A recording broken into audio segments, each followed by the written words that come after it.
Olá, pessoal da turma 81 e 82. Nós já tínhamos nos visto antes, quer dizer, vocês já tinham me visto no vídeo de apresentação e no vídeo daquela aula de conceitos de história que eu passei a semana passada para vocês.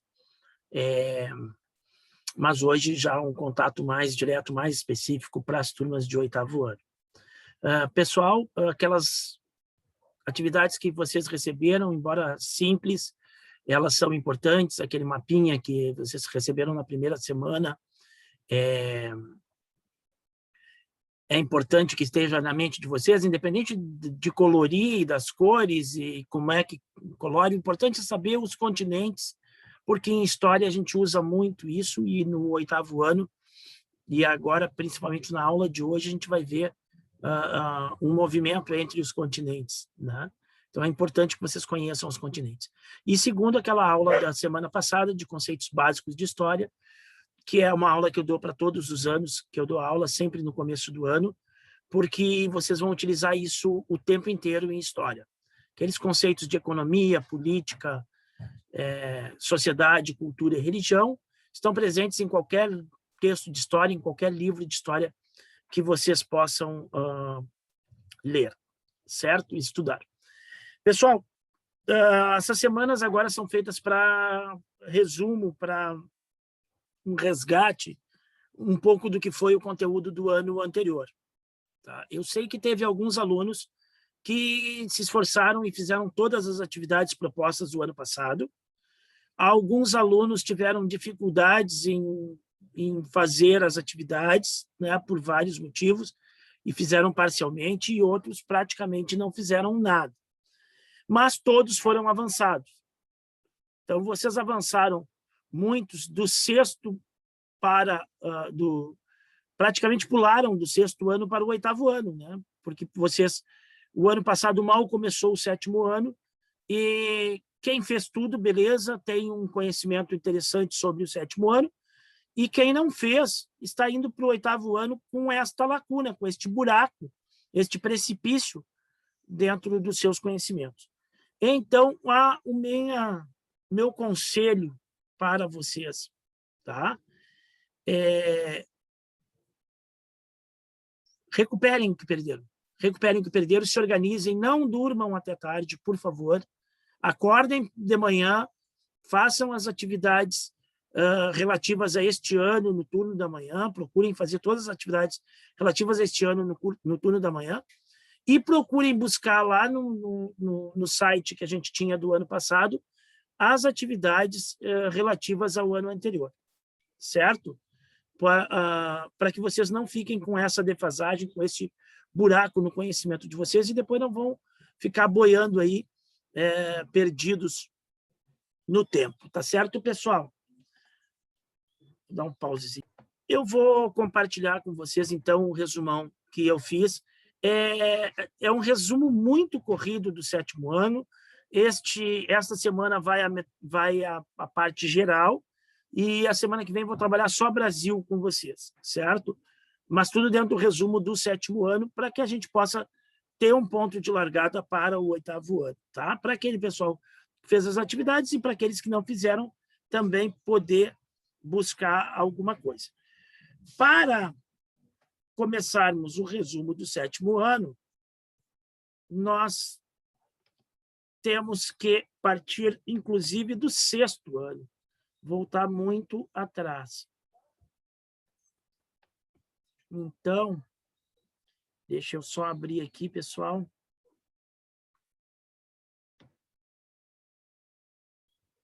Tá? Um resumo de história do 7º ano. Tá? Embora vocês estejam no 8º ano, vamos resumir o 7º ano para vocês. Então, nós vamos começar lá na Idade Média Europeia. A Idade Média Europeia vai de 476, né, com o fim da Idade Antiga, a 1453. Tá? Até 2019, isso era matéria do 7º ano. A partir de 2020, passou a ser matéria do 6º ano. Então, vocês têm uma lacuna aí também que é bom a gente recuperar. O sistema econômico, político, social, enfim, o modelo econômico da Idade Média é classicamente o feudalismo. Vai ter várias variações, vai ter, conforme o lugar, conforme a época, algumas variações, mas classicamente é o feudalismo. E o que é o feudalismo? Né? Feudalismo. Vocês estão vendo aqui o castelinho, umas terras, né? Umas casinhas em volta, umas plantações, umas florestas. Então, o feudo, ele era essa unidade, ele era um presente que um nobre dava para um outro nobre menor, e ali ele tinha aquela extensão de terra para administrar do jeito que ele quisesse. Então, este era o feudo. Nem sempre o feudo tinha um castelo, nem sempre o feudo era uma porção de terra. Tá? Opa! Então, a vida no feudalismo era predominantemente rural. Deixa eu me tirar aqui para vocês poderem enxergar. E agrária. Tá? Então, o que quer dizer isso? Rural e agrária. A maioria das pessoas ou da população vivia no campo e a principal fonte de riquezas era a terra. Eu tinha poucas cidades e cidades pequenas. A maioria da população vivia no campo. A economia feudal era baseada no cultivo da terra e criação de animais. O feudo era uma unidade quase que autossuficiente, que produzia a maioria dos itens que consumia. O comércio era pouco desenvolvido. O feudo se produzia praticamente tudo que se plantava. Aliás, o modo de vida era muito simples, com baixo consumo, né? Então, o cara tinha uma roupa e ele usava aquela roupa o ano inteiro até gastar, né? Não tinha essas coisas de ficar trocando de coisa, era só o sustento básico mesmo, a alimentação era deficitária, então tudo era só o básico mesmo. A sociedade feudal, né? Vocês estão vendo ali o rei, o clero. O que é o clero? O clero são os religiosos, né? Os padres. E a nobreza, e embaixo vilões, servos e escravos. Vamos ver o que é isso, como é que era a sociedade feudal. A sociedade feudal era dividida basicamente em duas classes sociais e 3 estamentos. Havia a classe dos nobres e a classe do povo comum. Tá? A classe nobre incluía o rei, a sua família, e uma hierarquia, uma escala de nobres que possuíam títulos de nobreza. Duques, marqueses, condes, barões, senhores, cavaleiros, né? Cada título desses é superior ao outro, tá? Mas é todos nobres. E o povo comum se dividia em vilões, que eram os trabalhadores livres, né? Que alguns moravam em algumas pequenas vilas ou povoados, né? Ou tinha uma pequena propriedade de terra, né? Os servos, mas não tinham título de nobreza. E os servos da gleba, que eram trabalhadores fixos à terra. O servo, ele não chega a ser um escravo, porque ele não pode ser vendido nem doado, mas ele não pode sair da terra. Ele nasceu naquela terra ali ele fica trabalhando até morrer. O senhor da terra pode até mudar. A posse daquela terra pode mudar de senhor, mas o trabalhador não muda, ele fica ali na terra. Tá? Isso é facilmente entendido se tu pensar que é uma sociedade agrária. Não adianta eu ter uma extensão de terra se eu não tiver quem trabalhe nesta terra. E depois nós vamos ver que os nobres não trabalham, tá? Porque está na próxima lâmina ali. Então, o nobre, se herda uma terra, se recebe a doação de uma terra, ele precisa ter trabalhadores naquela terra. Então, o trabalhador ele é fixo à terra, o servo, né? E os escravizados, né? Os escravos, né? Que podiam ser vendidos e doados. Isso aí já é um número menor de escravos. Não é o feudalismo não é característico pelo modelo escravista, mas embora existissem alguns escravos para trabalhos domésticos, algumas coisas assim. As pessoas também se dividiam conforme a sua função social. Esses são os estamentos. Tá? Guerrear, rezar e trabalhar. Aos nobres era dedicada a arte da guerra, ou a defesa do território, ou a proteção dos demais, a proteção dos seus trabalhadores que estão na sua terra. Né? Então, só aos nobres era destinada a esta função. Né? Rezar. Bom, aí são os padres, os sacerdotes, os monges. as freiras, os abades, os monsenhores, enfim, os bispos, os cardeais, toda aquela hierarquia da igreja tem então o clero tem essa destinação de rezar, né, de orar, de dar o conforto espiritual. E dentro da classe clerical nós vamos ter nobres, né? Então sacerdotes que são provenientes, religiosos que são provenientes de famílias nobres, e alguns poucos sacerdotes que são famílias de vilões ou coisa assim, de trabalhadores não nobres que vão estar. E aí a gente vai dividir isso, né? Quem é de família nobre, quanto mais nobre é, mais alto cargo que ele vai ter dentro da igreja. E quem vem de uma família não nobre vai ficar sempre lá nas funções mais subalternas dentro da igreja. E trabalhar, por óbvio, era a obrigação dos servos, dos escravos e dos vilões. Tá? Então, vejam que os não nobres têm a função na sociedade de trabalhar. E os nobres têm a função tanto de guerrear quanto de rezar. E a política no feudalismo? A política no feudalismo é descentralizada. O que quer dizer? Que o rei não detinha poder absoluto. Ele era apenas o senhor feudal mais destacado, ao qual todos deviam homenagens.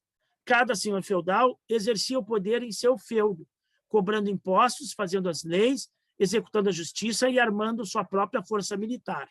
Tá? Então, eu não tenho um poder centralizado do rei, eu não tenho uma lei que seja única para o reino todo, para o território todo, não. Cada senhor feudal que tem o seu feudo ali, ele é soberano no seu quinhão de terra. Aí existe toda uma relação entre a nobreza de benefício, de fidelidade e de homenagens, e tal, que eu não vou entrar no aspecto aqui, certo? E do ponto de vista cultural e religioso, o pensamento era fortemente dominado pelo catolicismo romano. Qualquer pensamento divergente era fortemente perseguido e punido, tá? Mesmo dentro do cristianismo ou dentro do catolicismo. Se o cara tivesse uma visão de cristianismo um pouquinho diferente do que fosse as determinações da igreja, ele era considerado herege e muitas vezes punido até com a morte.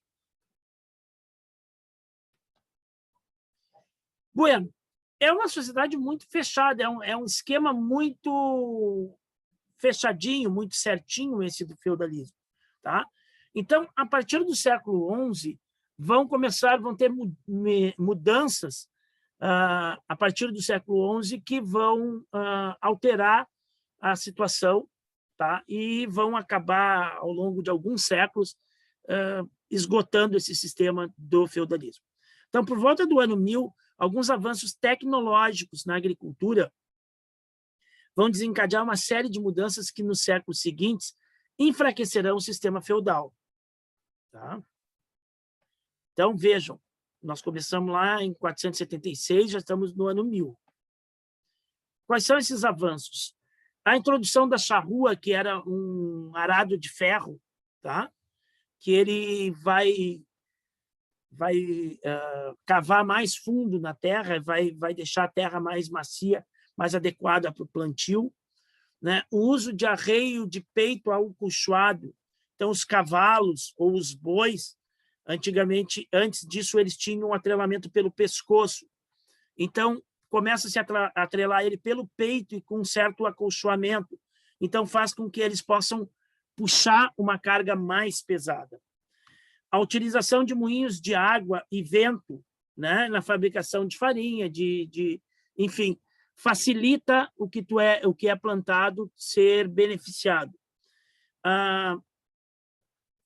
Inovações, aqui no outra lâmina tem quase as mesmas coisas, né? Também tem ocupação de novas terras, os arroteamentos e o aumento da área cultivável. O que é isso? É drenagem de pântanos, basicamente, e derrubada de algumas florestas, de áreas de mata, que vão ser utilizadas para o plantio. E uma outra coisa muito interessante que aumenta a produtividade, não só a produção, é o rodízio trienal dos campos, a rotação trienal das culturas. Então, o que eu faço? Aqui no verdinho, eu estou plantando um determinado tipo de planta neste ano. Tá? E neste mesmo ano, no outro espaço de terra, tá? Não é que é um círculo perfeito aqui, isso aqui, esse desenho é só para ilustrar para vocês. Tá? Então, no verde, eu planto, sei lá, trigo. E aqui no azulzinho, eu planto cevada. Certo? E no vermelho, eu não planto nada. Deixo a terra descansar. Tá? Porque eu plantar sempre a mesma cultura, sempre a mesma planta, num solo, ela vai esgotando o solo e ela vai empobrecendo o solo. Então, cada vez ela vai produzir menos. Né? A produtividade é menor. Então, eu fazendo esse rodízio, eu tenho um ano de descanso da terra, que ela fica paradinha lá só, se revigorando, e um ano em que eu estou trocando de uma cultura para outra, porque daí eu aproveito o resto daquela outra cultura anterior para fertilizar a terra também. Tá? Esses avanços vão ter uma consequência muito importante na vida europeia. Então, essas inovações vão gerar maior produção de alimentos e, consequentemente, com maior alimentação, eu aumento também a população. E isso vai gerar tanto a maior produção de alimentos quanto o maior aumento da população, vai gerar a intensificação do comércio e o crescimento das cidades. Claro, eu estou produzindo mais, então eu tenho que me desfazer, né, daquilo que eu estou produzindo em excesso. Então, eu vou lá e vou trocar com alguém que tem alguma outra coisa que seja interessante para mim. Então, aumenta o comércio, vão surgir as feiras. Tá? Na Idade Média, a partir do século XI, do século XII, eu vou ter o surgimento das feiras. Tá? Essas feiras vão durar 15 dias, um mês, às vezes, uma semana, e as pessoas vão... E tem algumas feiras que são mais locais, mais regionais, e tem grandes feiras que vem gente de várias partes da Europa para trocar os seus produtos. Tá? E aí, isso aí vai me gerar também o surgimento de uma outra atividade profissional, que é a atividade financeira, o banco. Tá? O que é um banco? O banco é um móvel onde a gente senta, não é? Vocês têm lá na escola, no pátio da escola, um banco para vocês sentarem. Mas a gente também usa a palavra banco para uma instituição financeira, onde se guarda dinheiro, onde se pega dinheiro emprestado, né? Não é assim? Então, de onde vem esse nome banco? É exatamente por causa dessas feiras. Vinha pessoas de várias regiões da Europa para trocar os seus produtos, só que como não existia uma política, uma centralização de poder, cada senhor feudal tinha a sua organização econômica, política, enfim, as moedas eram diferentes e tudo mais, começou, e o cara vem para uma cidade, para um lugar onde ele precisa de hospedagem, ele precisa de alimentação, e ele traz um determinado tipo de dinheiro, e aquele dinheiro não é aceito ali para onde ele vem. Então, vai surgir uns caras que vão botar um banco no meio da feira lá, um banco de madeira, vão sentar neste banco de madeira e vão pegar as moedas das pessoas e vão trocar, vão fazer uma atividade que a gente chama de câmbio. E também vão emprestar um dinheirinho para as pessoas poderem pagar a sua hospedagem, a sua alimentação, até que elas consigam fazer seus negócios, consigam vender os seus produtos. E, evidentemente, vão começar a cobrar um jurinho por uma taxa por esse serviço. E aí começou a atividade bancária. Lembrando, aos olhos da Igreja Católica, era errado emprestar dinheiro a juros, tá? Porque se alguém... A Igreja pregava a caridade, se o cara está pobre, tem necessidade, tu tem mais dinheiro que ele, tu tem que dar dinheiro e não ficar ganhando dinheiro em cima do sofrimento do outro. Crescimento das cidades, mais pessoas trabalhando em atividades variadas, que é o que eu falei, né? Então, vai ter mais gente trabalhando com hospedaria, vai ter mais gente trabalhando para cuidar dos cavalos, cuidar dos animais, para ferreiro, para carpinteiro, vai ter mais gente trabalhando nessas atividades comerciais, no comércio, mais gente trabalhando na atividade financeira, enfim. Vai variar o número de atividades profissionais das pessoas, tá? Isso já vai quebrar um pouco o esquema do feudalismo. Outro fator que vai contribuir para que o feudalismo entre em crise é que, no final do século XI, vão se iniciar uma série de eventos militares que se estenderão pelos séculos XII e XIII, conhecidos como cruzadas. As cruzadas foram expedições militares de cunho religioso, saídas da Europa em direção a Jerusalém, com o objetivo de livrar a Terra Santa da mão dos muçulmanos. Então, vão ser 8 cruzadas, mais ou menos, né? Grandes expedições militares, que reis e nobres e cavaleiros vão se armar e vão atravessar a Europa e vão para o Oriente Médio, lá na Ásia, para tentar. A Terra Santa é a terra onde Jesus nasceu, onde ele morreu, né? Especificamente Jerusalém, que naquele momento estava dominada pelos muçulmanos. Então, os cristãos vão travar uma guerra santa, por assim dizer, para livrar Jerusalém da mão dos muçulmanos. Então, aqui, ó, os europeus vão entrar em contato com uma cultura diferente e retornarão para o seu continente com novos conhecimentos. Então, esses 200 anos que eles vão ter aí, ou mais, quase 300 anos, está aqui a data das cruzadas, ó, certo? Essas cidades aqui, ó, principalmente Gênova e Veneza, elas sempre tiveram um comércio muito importante e elas faziam comércio marítimo aqui pelo mar Mediterrâneo com as cidades do Oriente e de lá traziam para o restante da Europa produtos que eram muito apreciados na Europa, tá?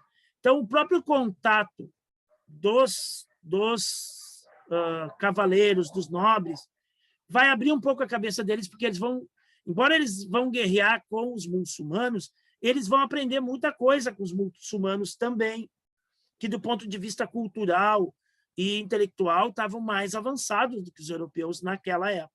Então, os europeus vão aprender muito e vão trazer isso de volta para a Europa. Também com as cruzadas vão se formar as ordens de cavalaria, as ordens religiosas.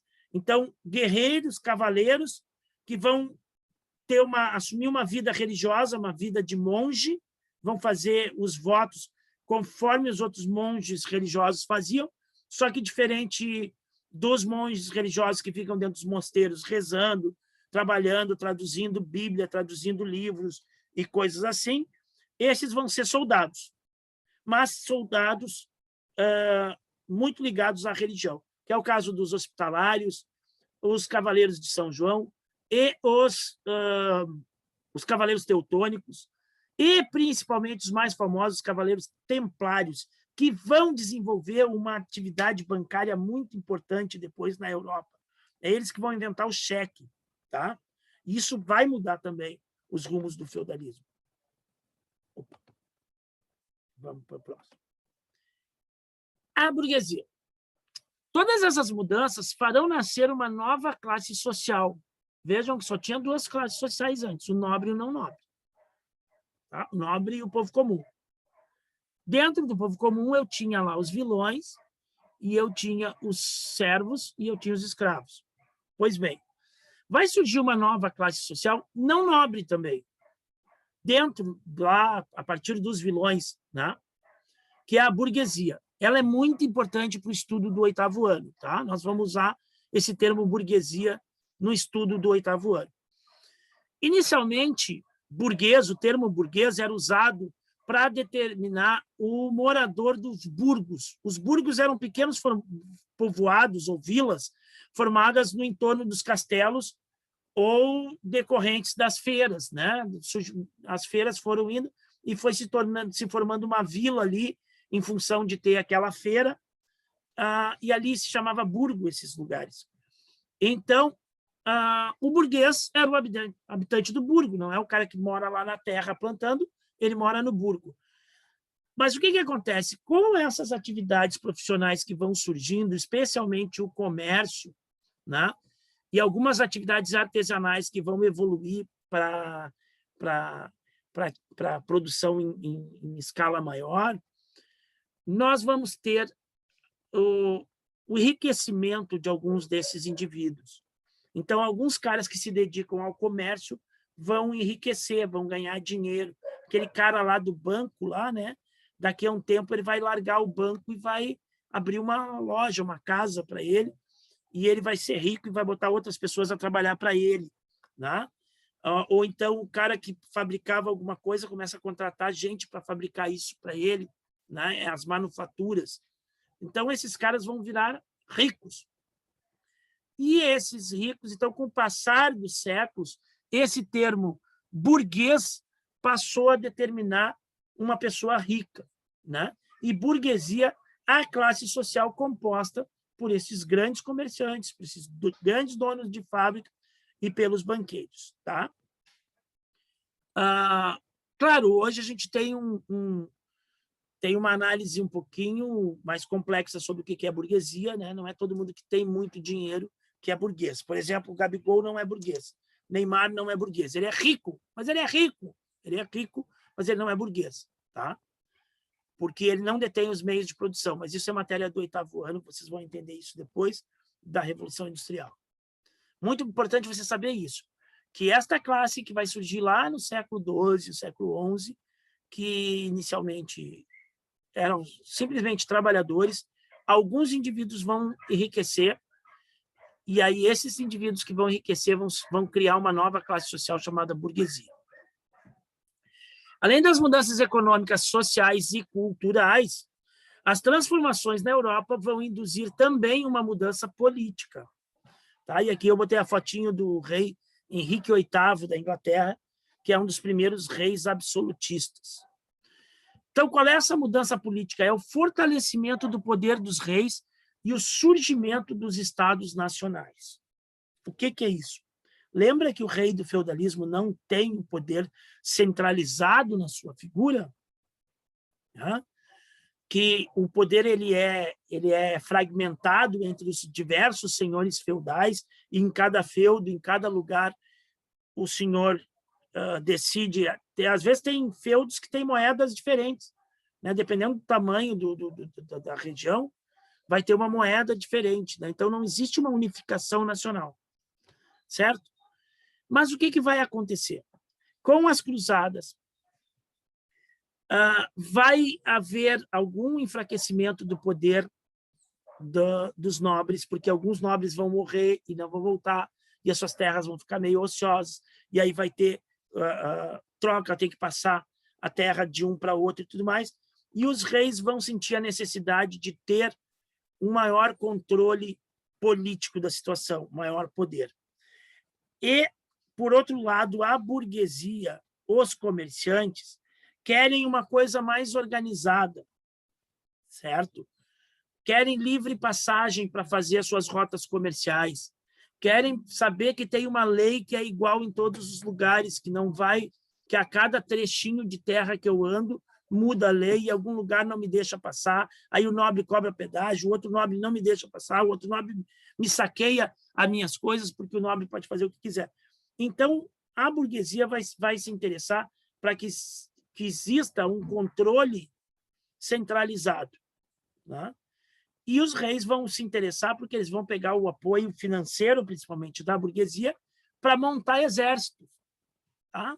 Porque no esquema feudal, o cara tem lá uma meia dúzia de cavaleiros e de soldados para ele, que ele consegue armar, mas se ele precisa enfrentar uma guerra com alguém que vem meio forte para cima dele, ele tem que contar com o auxílio dos nobres, que são seus dependentes, e aí ele vai convocar esses nobres, e esses nobres, cada nobre vai trazer lá o seu grupinho militar, seja de cavaleiros, seja de soldados, enfim, arqueiros. Então, cada nobre vai... Então, não existe um exército nacional, nem um exército profissional pago. Então, com esse dinheiro da burguesia, os reis vão começar a formar exércitos profissionais, pagos, um exército do rei, vai estabelecer uma legislação única para todo mundo, vai organizar as estradas, vai organizar taxas e tributos, né? Então, isso vai fazer com que aquele esquema feudal comece, então, de vez a ruir. Fortalecimento do poder dos reis e surgimento dos estados nacionais. É o começo dos reis absolutistas. Absoluto porque o rei tem poder absoluto. A partir do século XIV, 3 grandes movimentos mudarão a Europa. Tá? Renascimento cultural, tá? Entre o século XIV e o XVI, principalmente na Itália, a partir da Itália. A reforma protestante, que vai se dar lá para 1517, que é um monge, um teólogo, um doutor em teologia e monge agostiniano, se não me engano, da Igreja Católica, está muito descontente com algumas práticas da Igreja Católica, principalmente do papado, do Papa em Roma. Ele está descontente e ele acha que isso não tem a ver com o cristianismo. Como ele é doutor em teologia, ele vai expor o seu pensamento em 95 teses. O nome desse cara é Martinho Lutero. E vai fazer com que a igreja excomungue ele, que o padre expulse ele da religião católica. Mas ele vai ganhar uma série de seguidores dentro do povo, porque ele vai traduzir a Bíblia para o alemão, ele vai desenvolver algumas teorias que vão ser mais agradáveis aos ouvidos da burguesia e dos líderes políticos da região ali que contestam o poder do imperador germânico, do Sacro Império Romano Germânico. Então, isso vai favorecer que o Martinho Lutero não seja queimado numa fogueira pela Igreja Católica, mas, pelo contrário, que ele funde uma nova igreja, a Igreja Luterana. Tá? O Renascimento Cultural é um movimento de artes, de ciências, de estudo, de matemática, de conhecimento, de literatura, enfim, é um grande movimento intelectual, tá? Que vem desse fortalecimento das cidades, do comércio, da burguesia, poder patrocinar um artista. Né? Então, é a época dos grandes artistas, como Leonardo da Vinci, Michelangelo, Botticelli, enfim. Tá? Então, isso também já vai mudar um pouco, vai trazer vai quebrar um pouco com aquela lógica de só pensamento religioso, só o pensamento sacro, né?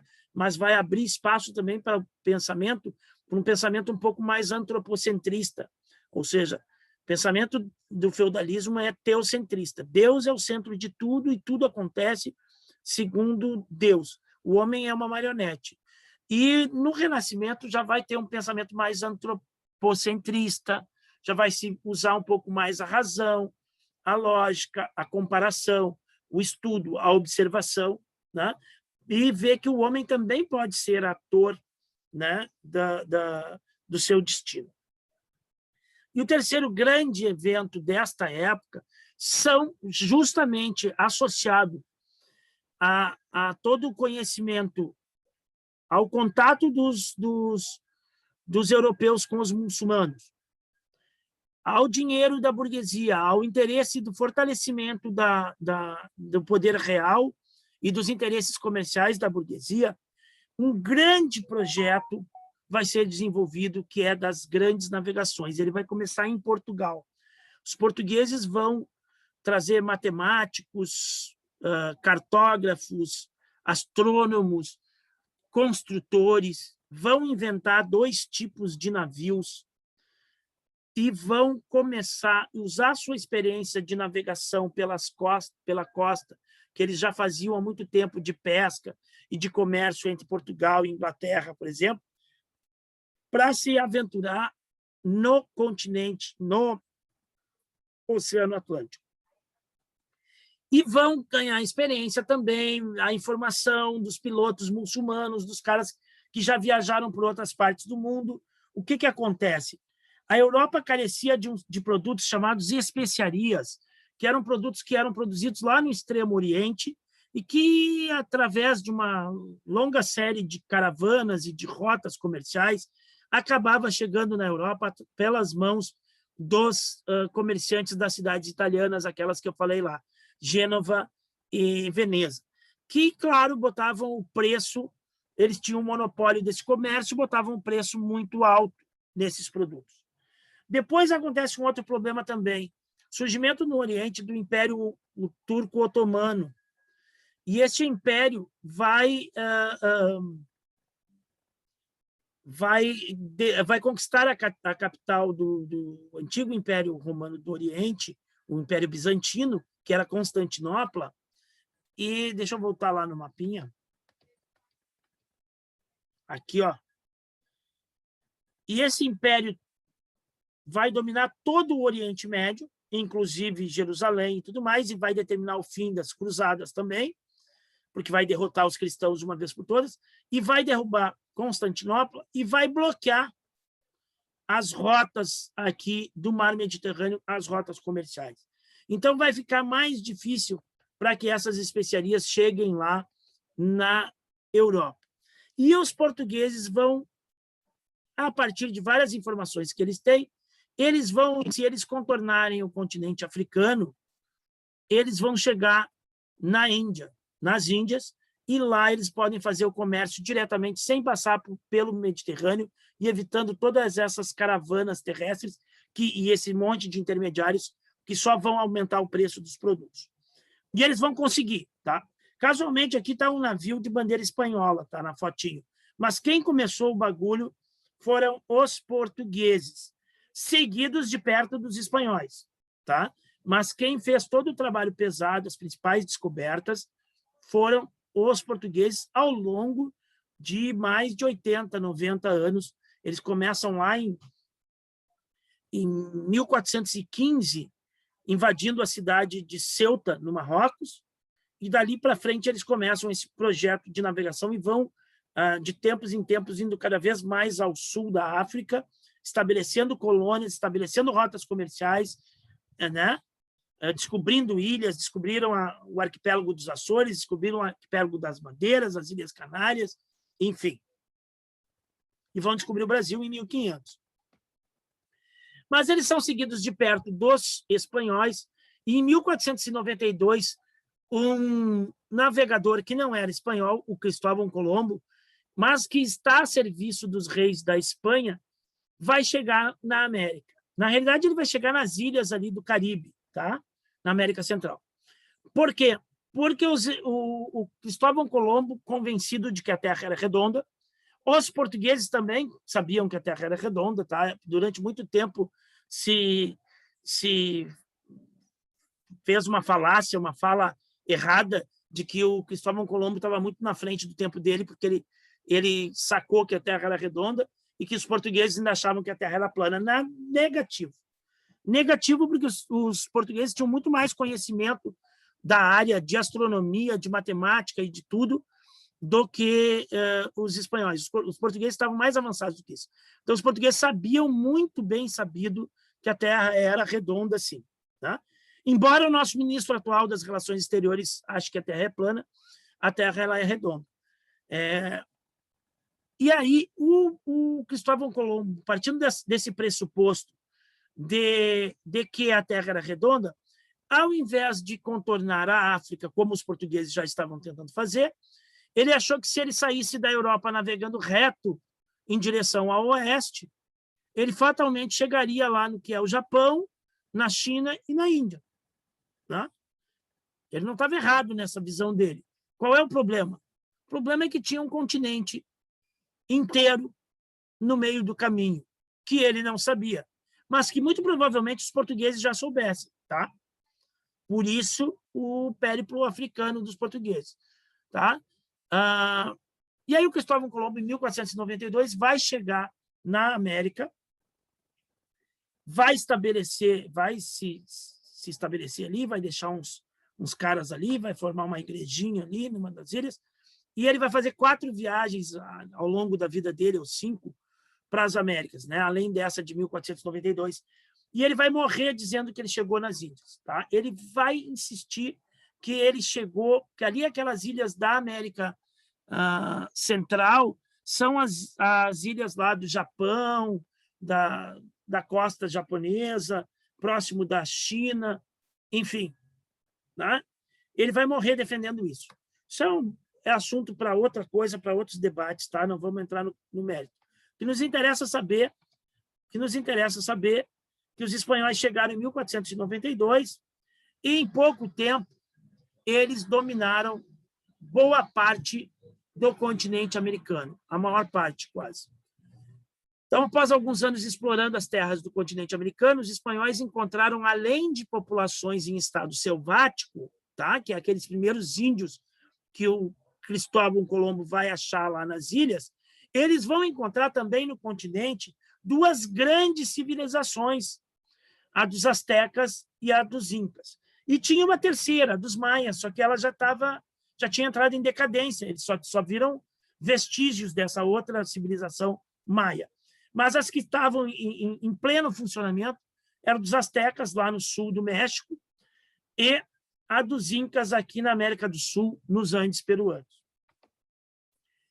Nos domínios dessas civilizações, os espanhóis encontraram ouro e prata, que prontamente passaram a saquear para levar para a Europa. Então, os espanhóis fizeram um verdadeiro saque, né? E uma destruição em massa dessas populações, né? Ou, pelo menos, a escravização dessas populações. Então, os espanhóis destruíram as estruturas políticas dos povos americanos e exploraram de maneira cruel a mão de obra nativa, o que levou à morte de milhões de pessoas, assassinadas, acidentadas ou por doenças. Tá? Os espanhóis usaram uma tradição que já existia nos impérios incas e asteca, que era a mita, que era uma forma de tributo, de trabalho compulsivo que as comunidades camponesas, comunidades agrícolas, ou os povos submetidos ao Império Azteca ou ao Império Inca, pagavam de tempo em tempo em prestação de serviço. Então, eles trabalhavam nas minas do imperador, nas minas do império, por um tempo, por um mês, mas eles levavam a família e tudo junto, trabalhavam um tempo lá, depois voltavam para a sua comunidade. Isso era um arranjo, isso era uma organização que esses povos tinham. E os espanhóis abusaram dessa organização e utilizaram esse esquema para maltratar os indígenas, para fazer com que eles trabalhassem até a exaustão, até a morte, e para saquear e roubar as suas riquezas, o seu ouro e a sua prata. Tá? Outro, o contato dos europeus com os povos americanos. Os europeus trouxeram algumas doenças para as quais os povos americanos não tinham anticorpos. Tá? Então, uma gripezinha qualquer, que um europeu ficava de cama uma semana depois se curava, ela era fatal, ela matava os indígenas. Algo meio parecido com a pandemia que a gente vive. Os espanhóis implementaram um controle muito rígido nas suas colônias da América. Mesmo assim, não conseguiram evitar o contrabando e a corrupção dos funcionários da coroa. Tá? Por questões geográficas e pelo largo território, né, o longo território que os espanhóis encontraram na América, certo? Eles formaram várias unidades administrativas. Então, tinha o vice-reino do Peru, tinha o governo-geral do vice-reino do Peru e do Chile, tinha o governo-geral de Buenos Aires, tinha tinha o vice-reino do México, tinha um outro governo-geral lá onde hoje é a Venezuela. Tá? Então, eles tinham várias unidades administrativas que eram muito grandes e que muitas delas estavam separadas, às vezes, por uma floresta densa, por uma cadeia de montanhas quase que intransponíveis. Então, por isso, várias unidades administrativas, diferente da América Portuguesa, que vocês vão ver, que o Brasil fez um governo geral para o Brasil inteiro. Tá? certo? Mas, por mais controle que tivesse na administração espanhola, o contrabando corria solto, porque era muito grande, era difícil fiscalizar tudo, e muitos funcionários que vinham lá da Espanha para cá, eles vinham com interesse de enriquecer. Então, eles também davam um jeito de corromper, de desviar tributos, de desviar ouro, desviar prata, para ter o enriquecimento pessoal também, certo? Mas o importante é saber que o sistema colonial espanhol ele era muito rígido, muito severo e muito controlado pela coroa espanhola. Bueno, eu não estou falando de Brasil aqui, vou falar Brasil a semana que vem. Outra matéria do 7º ano é a colonização norte-americana, inglesa na América do Norte, que ela vai ser um pouco diferente do... Eu sempre aperto o botão errado. Da colonização espanhola e da colonização portuguesa. Colonização britânica na América do Norte, tá? Olha a roupinha dos carinhas ali. Vê que o cara tá junto com a mulher dele, né? E tá os filhos ali. Então, vocês já vão ver que o negócio é diferente. Os ingleses começaram seu processo de colonização da América aproximadamente 100 anos depois de espanhóis e portugueses. E, diferente desses, executaram um projeto menos centralizado. Foram criadas 13 colônias na América do Norte. Como é que era este processo? A coroa britânica, logo no começo, tentou mandar um cara, um comandante militar lá, inglês veio, mas não deu certo a colônia dele lá. As pessoas morreram de fome, de frio, e os índios atacaram e não deu certo. Então, a Inglaterra segurou um pouco o seu projeto colonial. Ela estava muito mais interessada em pilhar, em atacar, em piratear os navios espanhóis que iam carregados de ouro, atravessando o Atlântico, carregados de ouro para a Espanha. Então, o que eles faziam? Os navios espanhóis eram muito grandes, os galeões, cheio de canhão, cheio de coisa, cheio de carga, mas pesado e difícil, e lento, e difícil de manobrar. E os ingleses vinham com caravelas ou com naus, com navios mais leves, mais rápidos, mais ágeis, e surpreendiam os navios espanhóis, e lá eles pirateavam, roubavam a carga de ouro e de prata, né, e levavam para a Inglaterra. Isso com o apoio da coroa britânica. Tá? Tinha um cara que era o corsário oficial da coroa britânica, ele era amigo da rainha, inclusive. Bom, mas aí, depois, lá no 1600, mais ou menos 1600 e pouco, vai começar o processo de colonização da América do Norte. Como é que isso é? De novo, apertei o botão errado. Então, eles vão formar 13 colônias. Tá? A coroa britânica cedia porções de terras a companhias de comércio ou grupos religiosos. Tá? Então, ele cedia para uma determinada companhia de comércio uma terra, e essa companhia de comércio vendia passagens e distribuía lotes para as pessoas que quisessem vir morar no Novo Mundo ou na América, certo? Algumas dessas colônias são formadas por, aqui Massachusetts é uma delas, e essas aqui do norte, por religiosos, por grupos religiosos que estão... Porque depois daquela daquela reforma religiosa lá de 1517 do Martinho Lutero, vão surgir várias outras seitas dentro do cristianismo. Não? Então, em algum momento na história política da Europa, lá vai ter problema, vai ter perseguição, algum outro grupo político está predominando. Então, alguns grupos na Inglaterra vão se sentir perseguidos, grupos religiosos, é o que a gente chama dos puritanos, né? E eles vão vir para a América. Então, vai ter a história do navio Mayflower, Mayflower, é famosa a história desse navio, que vai vir carregado de religiosos, e esses religiosos vão formar uma colônia aqui na América do Norte, certo? Então, é quase como um empreendimento privado, a colonização britânica da América do Norte. Tá? Então, aqui estão as 13 colônias, né? Geórgia, Carolina do Sul, Carolina do Norte, Virgínia, Maryland, são consideradas colônias do Sul. Tá? Depois nós temos Delaware, Pensilvânia, Nova Jersey, Connecticut e Nova York como as colônias do centro, e Rhode Island, Massachusetts e New Hampshire, as colônias do norte. Tá? Elas vão ter algumas diferenças entre si, essas colônias. E é importante vocês entenderem um pouco isso, o processo de colonização, e como ele é diferente, porque agora, como ele é diferente do espanhol e do português, porque agora, no 8º ano, nós vamos estudar o processo de independência dos Estados Unidos. Tá? E por que os Estados Unidos se desenvolveu tão melhor do que a gente, por exemplo. Tá? Se eles, inclusive, são mais recentes do que a gente. Né?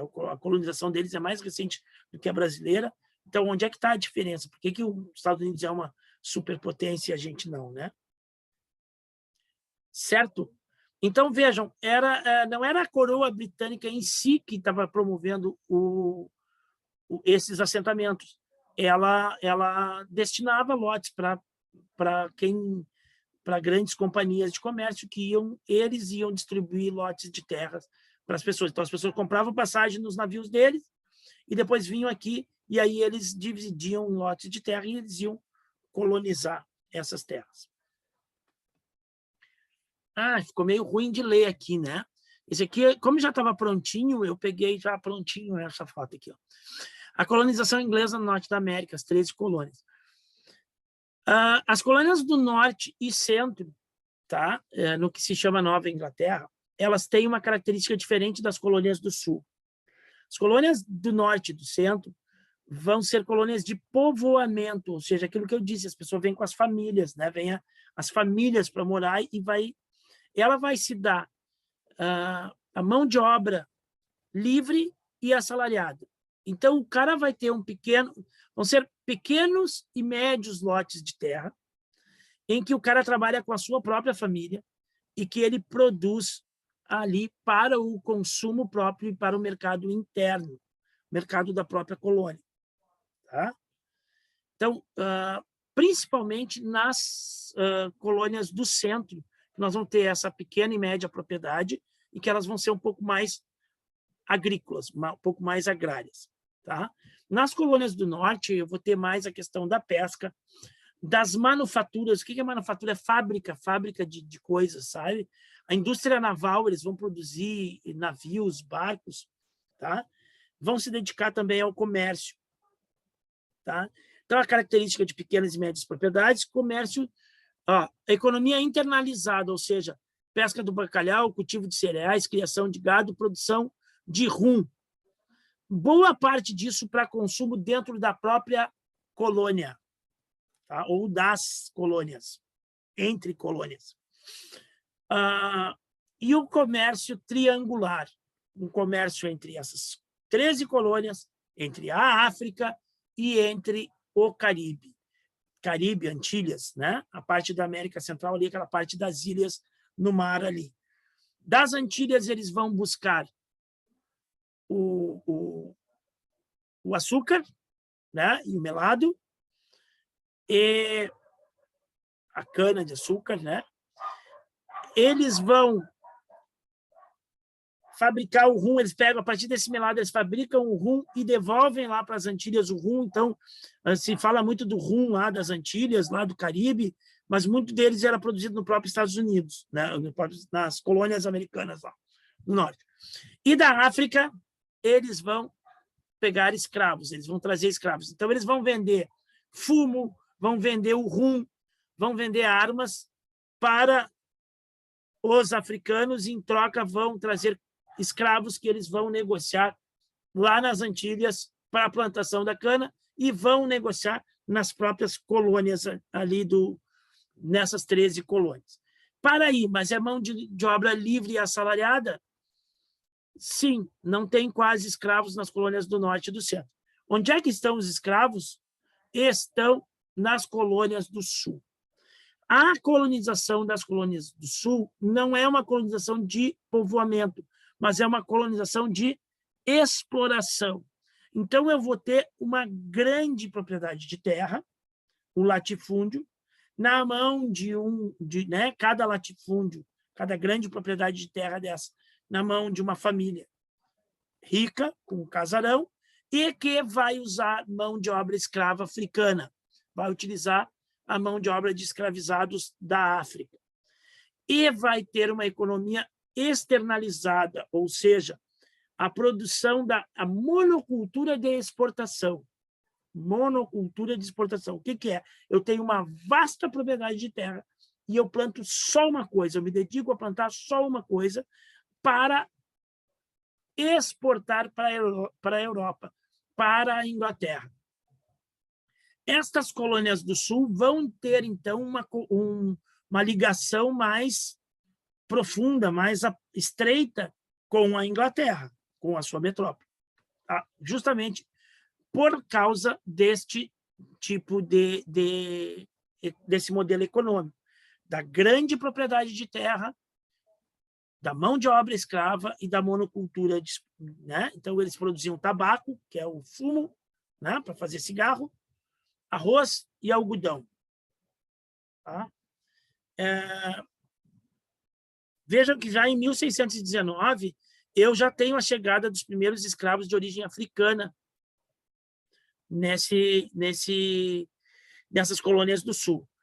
E a característica da terra, então, é o latifúndio, a propriedade de grande extensão, um sistema que se chama de plantation. Tá bem? Então, vejam que tem diferença entre essas 13 colônias. Estas do norte e do centro têm um grau de autonomia muito grande, porque a Inglaterra praticamente não intervém nos negócios desses outros países. Quando vocês forem ver em Brasil, a semana que vem, vocês vão ver que, por exemplo, no Brasil não podia ter manufatura, não podia ter fábrica, não podia ter jornal, não podia ter nada ser impresso aqui no Brasil. Livro só o que vinha de fora pela mão dos portugueses, tá? Então não podia ter fabriqueta de nada aqui no Brasil. Tudo tu tinha que comprar de Portugal. E essas colônias aqui do norte da América, elas estão tendo suas fabriquetas, elas estão desenvolvendo uma indústria naval e tudo mais. Então, isso, economicamente, é superior a tu ser só dependente, né, da tua metrópole. Eu acho que é isso, meus queridos, tá? Vou parar de compartilhar. É um pequeno resumo, 7º ano, começamos lá no 6º ano, né? 6º ano, 7º ano, para a gente poder entrar no 8º ano, tá? Então, aqui a gente já é Idade Moderna, tá? Já ali quando tem, em 1500 e pouco, quando os turcos tomam Constantinopla, acabou a Idade Média, e aí, quando acaba a Idade Média, esse feudalismo, então, já está esgotado, já os sistemas políticos já são diferentes, já tem uma oxigenação cultural, tecnológica, né? A mudança política, enfim. Queridos, ficou meio longo, eu vou encerrar aqui para vocês, tá? E depois eu vou ver se eu mando uma atividadezinha ou não, tá bom? Um abraço a todos. Quando assistir o vídeo, comenta lá um ok, escreve no comentário ok para mim saber quem assistiu o vídeo. Se tiver um apelido, se tiver um nome diferente que eu não consigo identificar, daí põe no comentário também. Fulano de tal, turma tal. Ok? Um abraço a todos. Tchau.